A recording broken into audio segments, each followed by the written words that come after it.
Pada pengukuran kali ini, seperti biasa, kita akan set dulu tegangan input yang akan kita gunakan dengan cara seperti ini. Setupnya detektor dipasangkan ke RF output di switch osilator yang dihubungkan ke channel 2 menggunakan kabel DNC. Channel 1 seperti biasa dihubungkan ke switch outnya.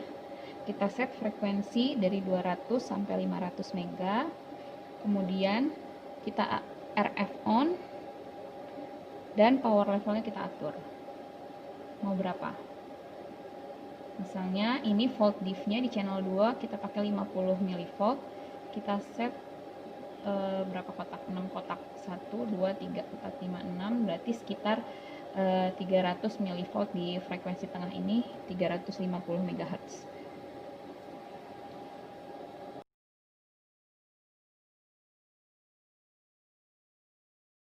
Setelah kita mendapatkan nilai tegangan input tadi 300 mV, kemudian kita lakukan setup pengukuran untuk mendapatkan tegangan output seperti ini. V-in seperti biasa dari RF output switch osilator, kemudian port CPL-nya kita terminasi 50 ohm. Kemudian port outputnya kita hubungkan ke detektor menggunakan kabel BNC yang terhubung dengan channel 2 osiloskop. Dari sini kita peroleh tegangan outputnya pada volt di 50 mV di frekuensi tengah 300 MHz kita dapat 200 sebesar V-out-nya 200 mV.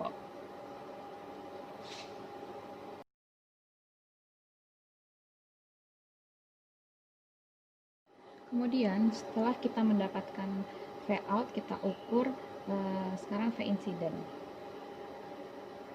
Seperti biasa, setup pengukurannya itu port in berasal dari RF output switch osilator, port outputnya kita terminasi 50 ohm, dan port CPL-nya kita hubungkan dengan detektor yang kemudian kita koneksikan ke channel 2 osiloskop. Hingga pada osiloskop bisa kita lihat V-incident yang kita peroleh adalah volt diff-nya di 10 mV pada frekuensi tengahnya 350 MHz, yaitu 20 mV karena dia 2 kotak kali 10 mV. Jadi V-incident-nya 20 mV.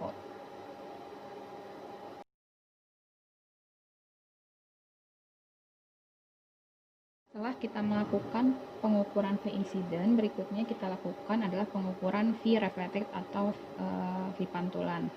Dimana sekarang inputnya yang dari RF output switch osilator kita masukkan ke port output. Port CPL-nya kita pasang detektor yang terhubung dengan channel 2 osiloskop. Nah, sedangkan port in-nya kita terminasi dengan kita kasih beban dengan unknown load. Jadi kita nggak tahu ini berapa bebannya. Kita hitung berdasarkan rumus koefisien pantul. Hingga di osiloskopnya kita bisa lihat bahwa V-reflected yang kita ukur dari sini adalah sekitar 6 kotak, berarti sekitar 6 mV karena volt diff-nya sudah diubah jadi 1 mV.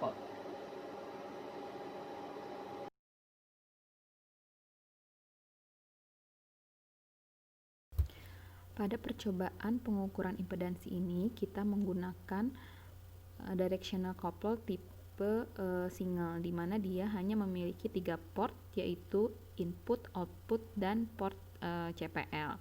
Di mana kita tadi melakukan pengukuran V-out dengan setup pengukuran seperti ini. Kita dari sumber masuk ke port input, didapatkan tadi V inputnya itu 300 mV. Kemudian kita melewati yang namanya main line menuju output, di mana port CPL-nya kita terminasi 50 ohm, sehingga dihasilkan V-out-nya itu 200 mV. Tadi kita set frekuensinya itu dari 200 sampai 500 MHz, tapi kita ukur, kita ambil sampelnya, kita ambil di frekuensi 350 MHz saja. V-out-nya itu 200 mV. Kemudian untuk mendapatkan V-incident kita setup tadi seperti ini, port input seperti biasa dari sumber, port outputnya kita terminasi 50 ohm. yang kita ukur adalah di port CPL-nya.